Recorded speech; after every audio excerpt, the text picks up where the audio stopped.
आप सबों को यीशु साय हैप्पी साबत और जय मसीह की। मैं आप सबों को इस ऑनलाइन वेस्पर सर्विस में स्वागत करता हूं।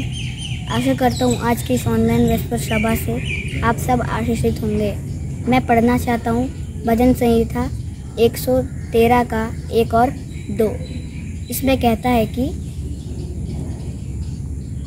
यहोवा की स्तुति करो, हे यहोवा के दासों स्तुति करो, यहोवा के नाम की स्तुति करो। यहोवा का नाम अब से लेकर सर्वदा तक धन्य कहा जाए। इस वचन मैं परमेश्वर के नाम में सौंपता हूँ। आइए हम प्रार्थना करें। हे हमारे पिता, हम तुझे धन्यवाद देते हैं आज की सुंदर साबत दिन के लिए जो तूने हमको दिया, ताकि हम एकत्रित हो सके और तेरी उपासना कर सके। हम पापी है प्रभु, हमारे पापों को क्षमा कर। और इस समय पूरी दुनिया कोविड-19 से जूझ रही है। जो लोग पीड़ित हैं उनके साथ रहे और उनके परिवार के साथ भी। जो पीड़ित नहीं हो उनके साथ भी रहे। इस छोटी विनती हम प्रभु यीशु ख्रीष्ट के नाम से मांगते हैं। सुन और स्वर्ग पर ग्रहण कर। आमीन।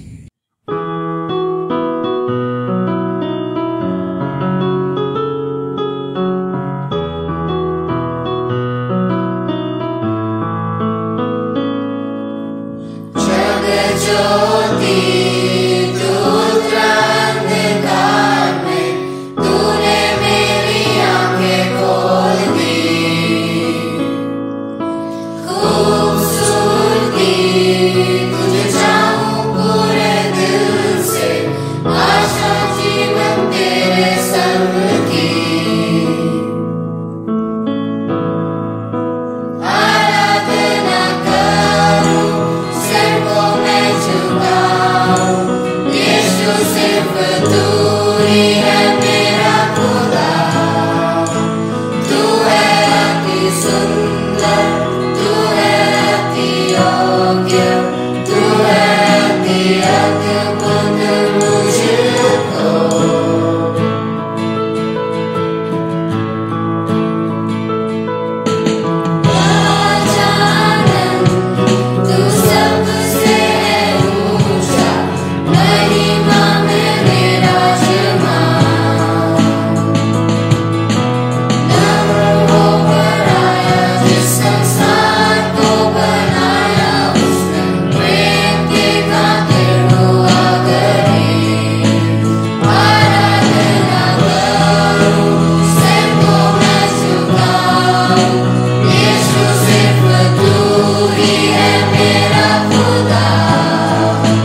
तेरे जैसा राजा महान है बहता तू दरिया जीवन का तू झरना रास्ता तू जन्नत का नाम तेरा है सरिया। यीशु नाम नाम नाम, यीशु नाम नाम नाम, यीशु नाम नाम नाम, यीशु नाम, यीशु नाम नाम नाम, यीशु नाम नाम नाम, यीशु नाम नाम नाम, यीशु नाम।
आपका लूथरवर्थ में स्वागत है। जॉन विक्लिफ का कार्यस्थल, वह स्थान जहां उन्होंने अपने सबसे महत्वपूर्ण कार्य किए। जॉन विक्लिफ को अक्सर सुधार का उभरता सितारा के रूप में जाना जाता है। उभरता सितारा किसी ग्रह या तारे का वर्णन करने के लिए गढ़ा गया शब्द है जो सूर्योदय से ठीक पहले आकाश में चमकता हुआ दिखाई देता है। जॉन विक्लिफ लगभग 150 साल पहले थे। Martin Luther, John Calvin, Zhengli और बाद के अंग्रेज सुधारकों से पहले। लेकिन जो काम उन्होंने किया वह उन सब के लिए मार्ग प्रकाशित करने में महत्वपूर्ण था। लोकप्रिय होने से पहले वह एक सुधारक थे जो अपनी पीढ़ी में बदलाव की आवाज के रूप में अकेले खड़े थे और लोगों को वापस बाइबल की ओर बुला रहे थे।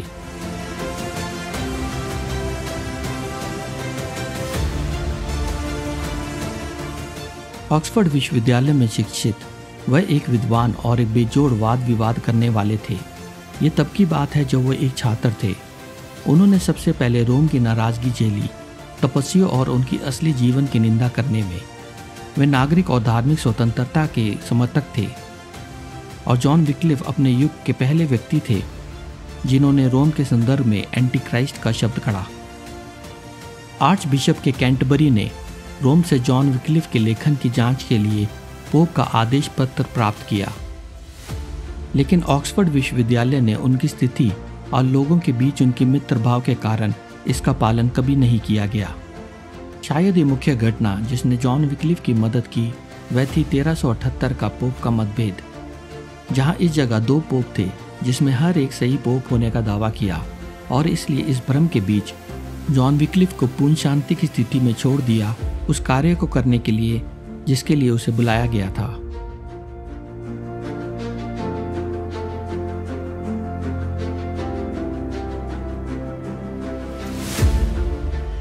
जॉन विक्लिफ प्रचार की सेवकाई में एक महान विश्वासी थे। उन्होंने उन सेवकाओं को प्रशिक्षित किया जिन्हें लोलार्ड्स के नाम से जाना जाता था, और उन्हें पूरे देश में शुभ समाचार का प्रचार करने के लिए भेजा। लेकिन उनकी सबसे बड़ी उपलब्धि बाइबल का अनुवाद था। आज शायद हम इस गंभीरता को नहीं समझ पाए, लेकिन उस समय लैटिन के खिलाफ लोगों की भाषा में बाइबल पढ़ना उप अपराध के रूप में जाना जाता था, कुछ ऐसा जो वर्जित था और जिसे खतरनाक माना जाता था। जॉन विक्लिफ के समय चर्च के नेता ने उनके अनुवाद पर टिप्पणी करते हुए ये शब्द कहे, सुसमाचार का मोती सूअर के आगे फेंका जाता है और पैरों के नीचे रौंदा जाता है, जो इतना प्रिय हुआ करता था, और प्रेरितों के इस अनमोल रतन को आम लोगों के खेल में बदल दिया गया है। विक्लिफ ने हालांकि स्पष्ट रूप से घोषित किया, यीशु मसीह और उनके प्रेरितों ने लोगों को उस भाषा में शिक्षा दी जो वे अच्छी तरह से जानते थे। यह निश्चित है कि ईसाई धर्म की सच्चाई अधिक स्पष्ट हो जाती है जितना अधिक विश्वास जाना जाता है। इसलिए सिद्धांत न केवल लैटिन में बल्कि आम भाषा में भी होनी चाहिए।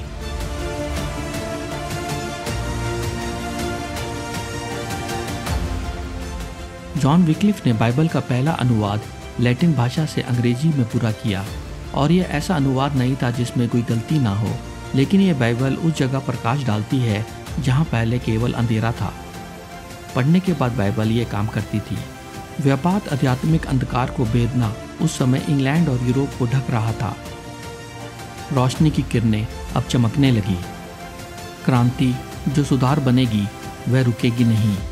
आज हमारे पास बाइबल आसानी से उपलब्ध है, और आज मैं आपको चुनौती देना चाहता हूँ कि आप प्रतिदिन परमेश्वर के वचन को पढ़ने के लिए, उसके वचन में समय बिताने के लिए वचनबद्ध रहें, क्योंकि जैसा कि भजनकर कहता है, तेरी बातों के खुलने से प्रकाश होता है।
हम परमेश्वर का धन्यवाद करते हैं इस अच्छे समय के लिए जो प्रभु ने अपने बच्चों को मौका दिया। को झुकाएंगे, अपनी आंखों को बंद करेंगे और परमेश्वर से प्रार्थना करेंगे।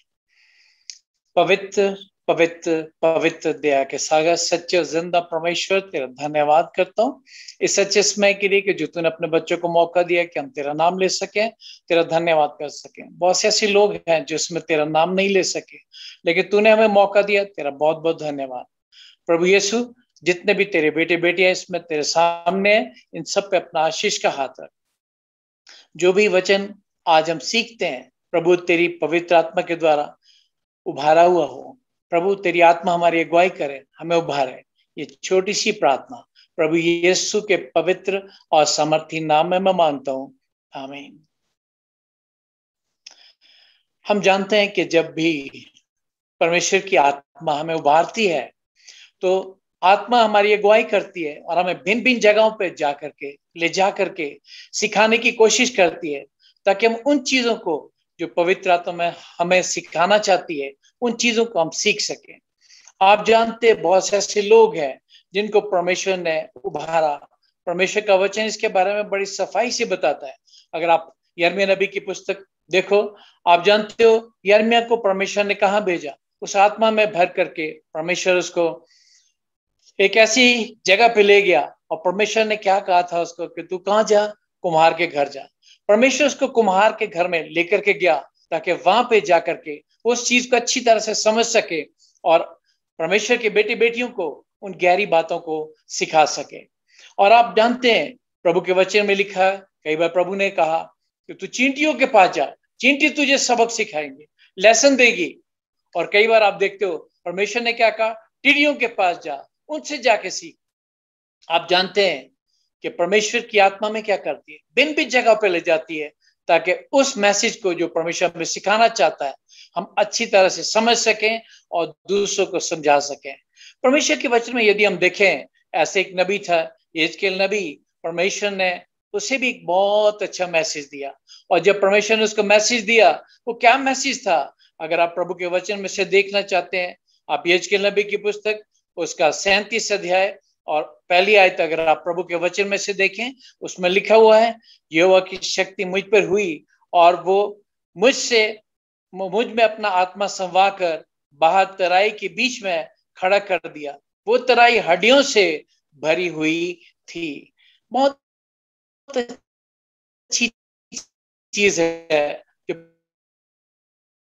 प्रभु का वचन कहता है कि प्रभु की आत्मा मुझ में समाई तराई में जो, और जब उसको आत्मा ने उभारा, आत्मा ने जो चीज सिखानी थी उस जगह पहुंचा करके उसने वो शिक्षा देनी आरंभ करी। एक छोटी सी घटना मुझे याद आई कि एक बार की बात है, एक सब्त की सुबह मैं चर्च के सामने खड़ा हुआ था तो एक नौजवान लड़की अपने चाचा को साथ लेकर के आई थी और वो आकर के कहने लगी, जब वो मेरे पास आई कहने लगी, अंकल जी गुड मॉर्निंग। मैंने कहा गुड मॉर्निंग। कहने लगी हैप्पी सब्त। मैंने कहा बेटे हैप्पी सब्त। और जब मैंने ये कहा तो उसके बाद वो लड़की कहने लगी, कहते अंकल क्या आपने मुझे पहचाना? मैं परेशान था और देखने लगा कि ये कौन लड़की है जो मेरे सामने इसमें खड़ी हुई है। और उसके बाद मैंने उसको कहा, बेटे नहीं, मैं आपको पहचान नहीं पाया हूँ, आप अपना परिचय मुझे दीजिए। और उसके बाद जब वो बात करने लगी, मैं उसको लेकर के चर्च के अंदर गया। और उसके बाद जब हम चर्च में गए, सब्त का दिन था, बैठे, तो मैंने उसको कहा, बेटे आप इतनी दूर से आए हो तो आप परमेश्वर के वचन में से ये आयत निकाल के पढ़ना, आप मुझे पढ़ करके इस आयत को सुनाओ। और मैंने ये बताया जो उसको मैंने आयत दी। जब मैंने उसको कहा कि आप इस आयत को पढ़ो, मैं देखने लगा वो बाइबल को टटोल रही है लेकिन निकाल नहीं पाई, तो मैंने उसकी हेल्प करी। तो मैंने कहा बेटे पढ़ो, तो उसकी आंखों से आंसू निकलने लगे। जब उसकी आंखों से आंसू निकलने लगे, मैं परेशान था, क्या बात हुई? मैंने कहा बेटे क्या बात है, पढ़ो आप। तो वो लड़की कहने लगी, अंकल मैं इसको पढ़ नहीं सकती हूँ। मैं परेशान था जब वो लड़की ने ये मुझे कहा कि मैं इसको पढ़ नहीं सकती हूँ। तो मैंने कहा बेटी क्या बात हुई? और उसके बाद वो लड़की बताने लगी, कहते अंकल बहुत साल पहले मैं यहाँ पे आपकी बेटी के साथ प्रार्थना करने इसी चर्च में आई थी और आपने मुझे ये नया नियम दिया था जो आज भी मेरे पास मौजूद है और मैं उसको पढ़ती थी। और उसके बाद कहते मैं यहाँ से मंडी चले गई और मंडी कॉलेज में मैंने एडमिशन ली और मैंने वहां से एमकॉम किया। एमकॉम करने के बाद जब मैंने पेपर दे दिए फाइनल पेपर देने के बाद मैं छत के ऊपर गई, और जब मैं छत के ऊपर गई तो एक अचानक से बंदर आया और उसने मेरे ऊपर छलांग लगाई, और जैसे ही उसने मेरे ऊपर छलांग लगाई मैं 3 मंजिल से नीचे गिर गई। और जब मैं गिर रही थी मेरे मुंह से एक ही चीज निकली, प्रभु यीशु मुझे बचा। और जैसे ही कहते मैंने ये कहा प्रभु यीशु मुझे बचा, और मैं जमीन पे गिर गई। और जैसे गिर गई उसके बाद मुझे मालूम नहीं कि मुझे क्या हुआ क्या नहीं हुआ, किसने मुझे उठाया किसने नहीं उठाया। और उसके बाद मेरी आंखों की रोशनी जो थी वो चले गई थी। और उसके बाद मेरे घर में जब मैसेज गया, घर वाले आए, फर्स्ट एड मंडी हॉस्पिटल में मुझे दी गई। और फर्स्ट एड देने के बाद उन्होंने कहा इसे एकदम चंडीगढ़ पीजीआई में लेकर के जाना पड़ेगा, क्योंकि यहाँ पे हम इसका कुछ भी नहीं कर सकते। फर्स्ट एड हमने दी है। और उसी समय उन्होंने मुझे एम्बुलेंस में डाला और मंडी से वो चंडीगढ़ पीजीआई ले गए। और चंडीगढ़ जैसे हम पहुंचे, डॉक्टर ने मेरा एग्जामिन किया, मुझे देखा, और देखने के बाद वो कहने लगा अगर आप इसकी जान बचाना चाहते हो तो अभी इसी वक्त इसके दिमाग का ऑपरेशन करना पड़ेगा। और जब ये चीज कही कि अभी इसी वक्त इसका ऑपरेशन करना पड़ेगा, तो मम्मी जो थी वो परेशान थी, साथ में दूसरे रिश्तेदार थे जो वहां पे आए हुए थे, वो भी कहने लगे तो डॉक्टर बताओ हम जो चाहते हैं वो हम करेंगे ताकि इस लड़की की जान बच जाए। और डॉक्टर ने एक लिस्ट लिख करके दी कि आप जो जो चीजें मैं बता रहा हूँ ये सब चीजें जल्दी से इकट्ठी करो। मैं डॉक्टर की टीम जो है इकट्ठी करता हूँ और अभी इसी वक्त इसका ऑपरेशन जो है वो करना पड़ेगा। और उसके बाद वो लड़की मुझे बताने लगी कि डॉक्टर जो था उसने डॉक्टरों की टीम तैयार करी, और मम्मी जो थी वो दूसरे लोगों के साथ मिल करके वो सब चीजें जो थी जो ऑपरेशन में उनको चाहिए थी, जो डॉक्टर ने मंगाई थी, उनको लेकर के मम्मी जो थी वो वहां पे बैठी हुई थी। और उतने में क्या हुआ, इससे पहले कि डॉक्टर आता, एक आदमी आया, और आदमी आकर के क्या कहने लगा, कहते मैं इस लड़की के लिए प्रार्थना करना चाहता हूँ। माँ तो नहीं जानती थी ये क्या प्रार्थना बोल रहा है, क्या कह रहा है। तो उसने क्या किया, अपनी जेब से कुछ पैसे निकाले और उस नौजवान को दिए, और कहने लगी कि ये पैसे ले और जा, हमें कोई प्रार्थना नहीं करनी है। लेकिन उस आदमी ने क्या कहा, मैं पैसे के लिए नहीं आया हूँ, मैं पैसे के लिए नहीं आया हूँ, मैं तो सिर्फ इसके लिए प्रार्थना करने आया हूँ। तो उसकी मम्मी सोचने लगी शायद ये अधिक पैसे चाहता है कि ज्यादा पैसे मुझे दो, ये थोड़े से पैसे में मेरा क्या होगा। तो उसकी माँ ने 100 रुपए का नोट निकाला और उस आदमी को दिए जो नौजवान वहां पे आया था।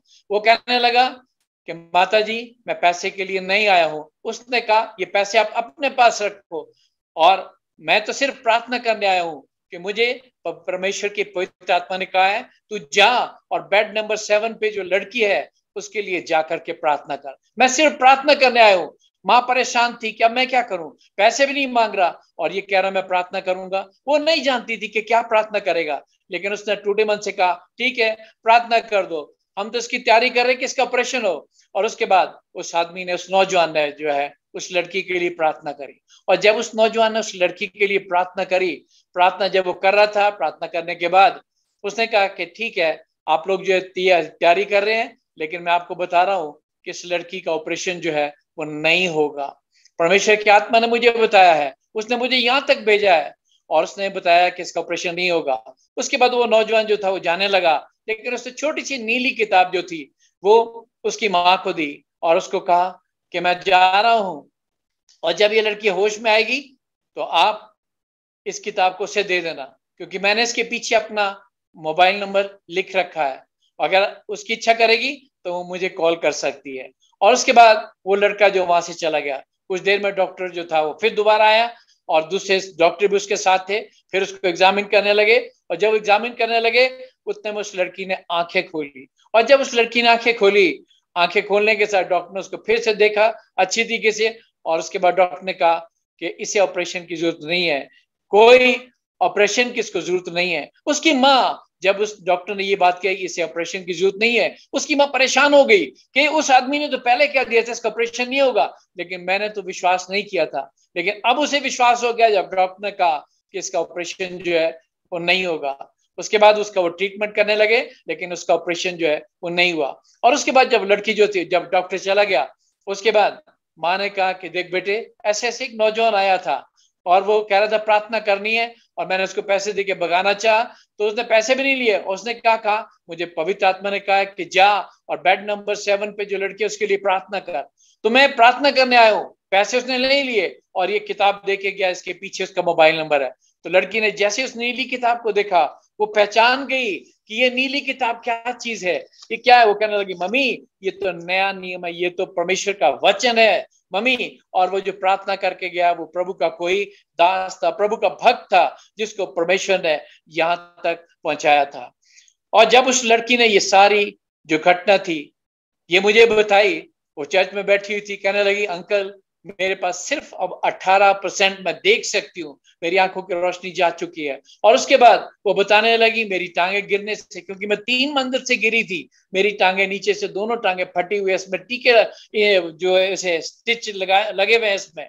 और मैं सिर्फ आज परमेश्वर के घर में आई हूँ क्योंकि गिरते हुए मैंने एक ही बात कही थी, प्रभु यीशु मुझे बचा, क्योंकि मुझे विश्वास था कि मेरा परमेश्वर मुझे बचाएगा। और जब उसने ये बातें मुझे बताई, मैंने कहा, परमेश्वर तेरा धन्यवाद, जहां भी तेरे बच्चे रहते हैं, हम नहीं जानते कि वो कहां पे है, लेकिन तेरी आत्मा उन बच्चों की भी अगुवाई करती है। बहुत बड़ी चीज है जो परमेश्वर का वचन हमें सिखाना चाहता है, प्रभु का वचन हमें बताता है। जब हम इसको देखते हैं, बहुत गहरी चीजें हमें सीखने को मिलती है। परमेश्वर की आत्मा ने उस नौजवान की अगुवाई करी जो उसके लिए प्रार्थना करके, और पहले से बता दिया कि इसका ऑपरेशन नहीं होगा। आप जानते हो कि परमेश्वर की वही आत्मा एजकेल के पास गई और क्या कहने लगी उसको कि तू जा, उस घाटी में जो हड्डियों से भरी हुई घाटी है उसमें जा।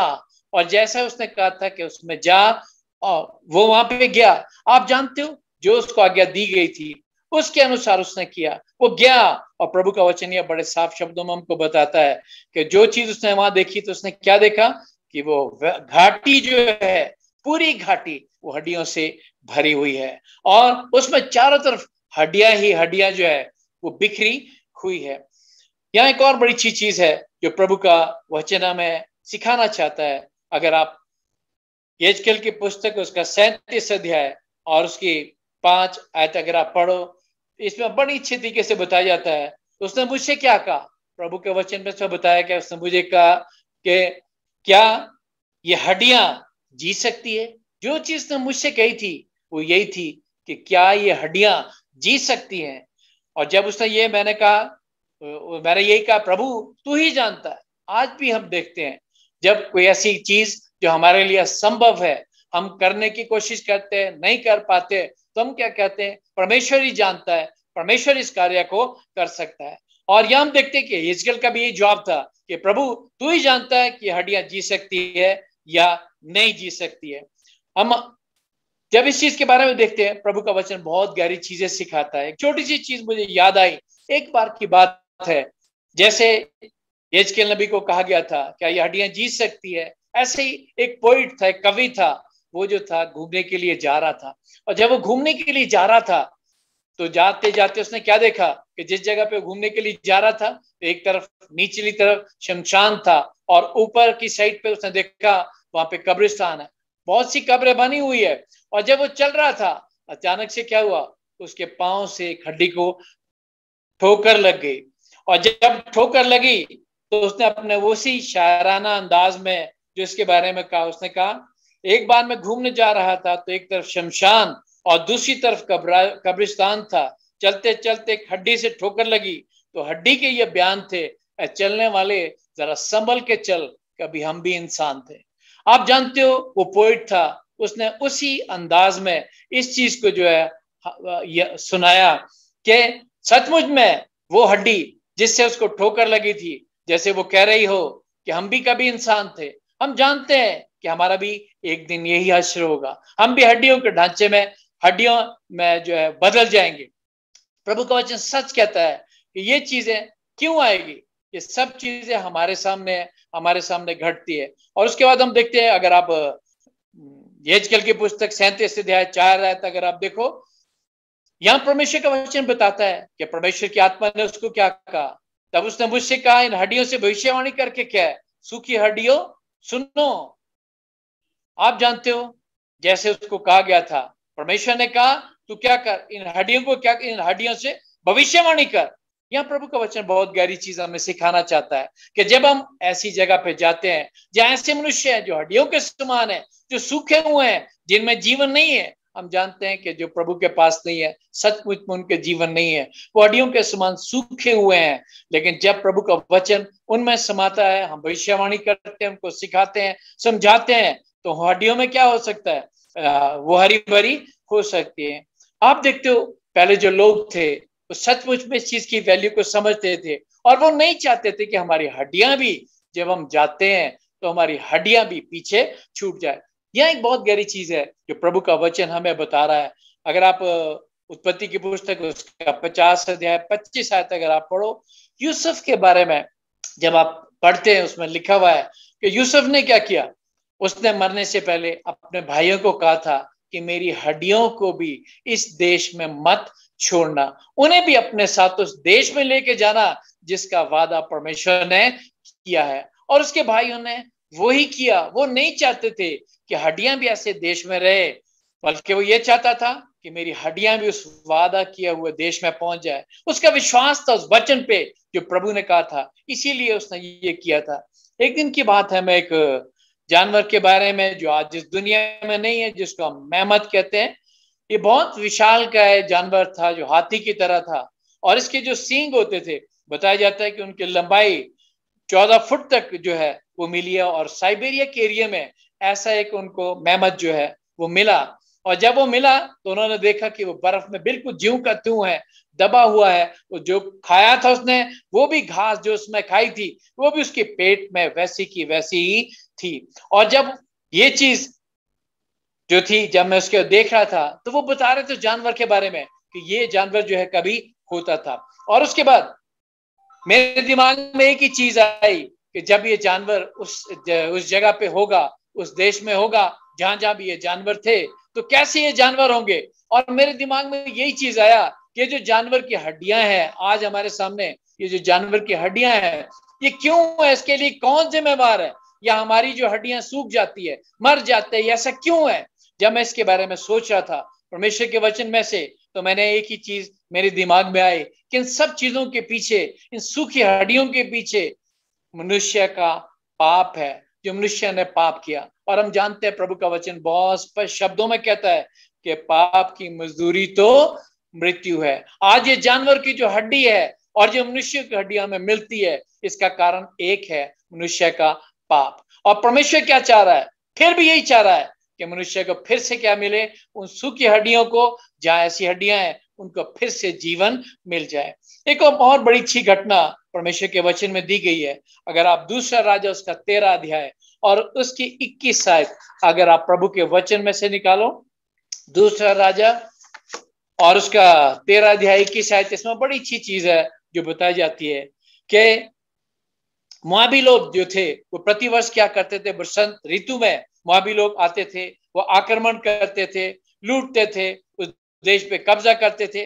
और एक बार की बात है, वो क्या कर रहे थे, जब वो मोआबी लोग थे, उनका कोई आदमी मर गया, तो उन्होंने क्या किया, जल्दी से उसकी लाश को लिया और लाश को लेकर के पास में कब्र थी, उसमें उन्होंने क्या करा, उस कब्र में ले जा करके उस लाश को जो है वो डाल दिया। और जब उन्होंने उसको उसमें लाश को कब्र में डाल दिया, तो क्या हुआ, वो देख ही रहे थे कि अब जैसे उन्होंने डाला, वो आदमी अपने पांव के बल खड़ा हो गया। वो परेशान हो गए, ये क्या हो गया है, तो मरा हुआ था, शायद वो लड़ाई में मर गया था, चाहे वो जख्मी था, बहुत बुरा हाल था, और वो जानते थे कि आदमी मर चुका है, इसीलिए उन्होंने दफना दिया था। लेकिन जैसे वो जी उठा, वो परेशान हो गए, किस कब्र में क्या था, उन्होंने देखा तो उसमें हड्डियां थी। जब उनको आसपास में उन्होंने शायद मालूम किया होगा, मालूम करने के बाद वो क्या, उसको जब उनको मालूम पड़ा कि ये तो जो थी, ये कब्र जो थी, ये एलीशा की कब्र थी। और जब एलीशा की कब्र थी, उसमें ये तो उन लोगों के अंदर क्या है, वो लोग जो परमेश्वर को नहीं जानते थे, वो भी उन हड्डियों के समान थे, लेकिन वो ये जानते थे कि ये कब्र किसकी है, ये एक विश्वासी की कब्र है जिसका जीवन वचन से भरा हुआ था। परमेश्वर का वचन बहुत अच्छी चीज है जो हमें सिखाना चाहता है कि जब हम परमेश्वर के साथ चलते हैं तो हमारा जीवन जो है वो नए जोश से भर सकता है, हमें नया जीवन मिल सकता है। जब हमारे कानों में वचन पड़ता है तो वो हमें नया जीवन दे सकता है। आप जानते हो, एलीशा की कब्र में डालने से उसको जीवन मिल गया। इसका ये मतलब नहीं, बिल्कुल भी नहीं कि हड्डियों में जो थी कोई शक्ति थी, बल्कि ये चीज है कि वो विश्वासी की हड्डियां थी। एक और बड़ी अच्छी चीज जो प्रभु का वचन हमें सिखाना चाहता है, जब आप प्रभु के वचन को पढ़ते हो, एजकेल उसका 37 अध्याय और उसकी 5 आयत जब आप परमेश्वर के वचन में से पढ़ते हो, यहाँ परमेश्वर का वचन कहता है, परमेश्वर यहोवा तुम हड्डियों से यूं कहता है। आप जानते हो कि परमेश्वर ने क्या किया, फिर उसको मैसेज दिया, कहते हैं परमेश्वर यहोवा यूं कहता है कि मैं क्या करूंगा, देखो मैं आप तुम में मांस समाऊंगा और तुम जी उठोगे। बहुत गहरी चीज है, प्रभु का वचन कहता है। हड्डियों में कौन जो मांस चढ़ा सकता है? प्रभु का वचन कहता है, प्रभु ने मुझे कहा कि मैं क्या करूंगा, इन हड्डियों में मांस चढ़ाऊंगा और उन नसें जो है इसमें डाल दूंगा। और जब ये चीज हुई, परमेश्वर का वचन साफ कहता है कि उसके बाद क्या हुआ, आगे चल करके इसमें लिखा है, मैं तुम्हारे नसें उपजाकर मांस चढ़ाऊंगा और तुमको चमड़े से ढांपूंगा और मैं तुम में सांस समाऊंगा और तुम जी उठोगे और तुम जान लोगे कि मैं यहोवा हूं। आप जानते हैं परमेश्वर क्या कहता है, मैं मांस चढ़ाऊंगा, नसें डलवाऊंगा और फिर क्या करोगे, तुम फिर से जी उठोगे। आप जानते हो कि नसें आ गई, मांस चढ़ गया, लेकिन उनमें जीवन नहीं था। परमेश्वर ने जो चीज आदम के नाक में डाली थी वो क्या था, श्वास उनके पास बिल्कुल भी नहीं था। प्रभु का वचन आगे चल करके बहुत अच्छी तरीके से कहता है, जब आप देखते हो 37 अध्याय उसकी 7 आयत, प्रभु का वचन इसमें जो है कह रहा है, इस आज्ञा के अनुसार मैं भविष्यवाणी करने लगा और मैं भविष्यवाणी कर ही रहा था कि आहट हुई और बड़ा भूईडाल हुआ और वो हड्डियां एक होकर फिर एक से एक जुड़ गई और मैं देखता रहा और उनमें नसें उत्पन्न हुई और मांस चढ़ा और चमड़े से ढप गई, परंतु उसमें सांस कुछ भी ना था। प्रभु का वचन बहुत गहरी चीज कह रहा है कि जैसे ही कहते हैं मैंने ये सब उनसे भविष्यवाणी करी, मैंने वो वचन उनको सुनाया, तो हड्डियां क्या है, एक भूईडाल हुआ। आप जानते हो प्रभु का वचन बहुत गहराई से कहता है कि जब हमारे जीवन में प्रभु का वचन आता है तो हमारे जीवन में भी भूईडाल होता है, भूकंप होता है और हम लोग जो पहले मरे हुए के समान थे, हमें एक नया जीवन मिलना आरंभ हो जाता है। जैसे उसने देखा कि जैसे मैंने भविष्यवाणी करनी शुरू करी, वो हड्डियां एक दूसरे से जुड़ गई, उन पे मांस चढ़ गया, उनमें नसें आ गई और उसके बाद क्या हुआ, वो जुड़ करके खड़ी हो गई, लेकिन उनमें सांस बिल्कुल भी नहीं था, वो ज्यों की त्यों पड़ी हुई थी। और उसके बाद अगर आप परमेश्वर के वचन में से देखो, इसी में जब आप पढ़ते हो 37 अध्याय और उसके 9 आयत में बड़ी अच्छी चीज है जो प्रभु का वचन कहता है कि परमेश्वर ने उसके बाद उसको क्या कहा, तू क्या कर, परमेश्वर ने कहा तू इस सांस से भविष्यवाणी कर कि वो चारों दिशाओं से आए और क्या करे, इनमें समा जाए। और प्रभु का वचन कहता है कि जब मैंने भविष्यवाणी करी, जो चारों दिशाओं से सांस आया और वो हड्डियां क्या हो गई, वो जो चीजें जुड़ी थी, हड्डियां, मांस, नस, और उसके बाद जैसे ही नात्मों में श्वास गया, वो जीवित होकर के खड़ी हो गई और एक बहुत बड़ी सेना बन गई। प्रभु का वचन आज हमें सिखाना चाहता है, जब आप प्रभु के वचन को देखते हो, कि जब तक कानों में वचन नहीं सुनाया जाता, वचन नहीं सुनाते, भविष्यवाणी नहीं करते, तब तक उनके जीवनों में वो भूकंप नहीं आता। आज भी घाटियां आपको नजर आएगी, सुनसान बेवान ऐसी ही हड्डियों से भरी हुई है। भला देखने के लिए वो जीवित नजर आते हैं, लेकिन वो मरे हुए के समान है, हड्डियों के समान है।